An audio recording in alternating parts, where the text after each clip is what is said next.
Patuakhali welfare foundation কেন্দ্রীয় শহীদ মিনার চত্বরে এই কিরাত ও কাওয়ালি সন্ধ্যার আয়োজন করে।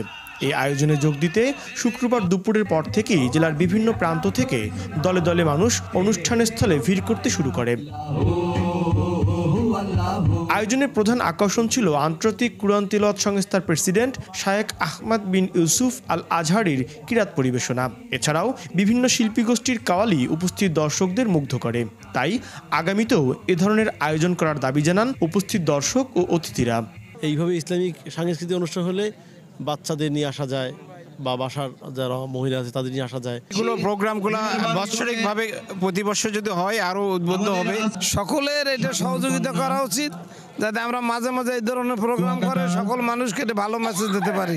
আগামী দিনেও যেন এই ধারা অব্যাহত থাকে, এদেশের তরুণ সমাজকে যেন ইসলামের দিকে ধাবিত করা যায়।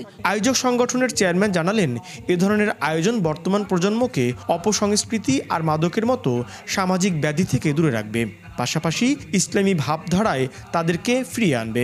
তারুণ্য যে মাদকের করাল গ্রাসে ধাবিত হচ্ছে, যে অশ্লীলতা ব্যহাপনার দিকে ধাবিত হচ্ছে, তার বিপরীতে পটুয়াখালী ওয়েলফেয়ার ফাউন্ডেশন তার এই আয়োজন, সুস্থ সাংস্কৃতিক আয়োজন আগামী দিনেও ধারাবাহিকভাবে বজায় রাখবে, আমরা এই প্রতিশ্রুতি ব্যক্ত করছি। কিরাত সম্মেলন ও কাওয়ালি সন্ধ্যায় বিভিন্ন রাজনৈতিক দলের নেতৃবৃন্দ ও দেশের খ্যাতনামা আলেম ওলামায়গণ উপস্থিত ছিলেন।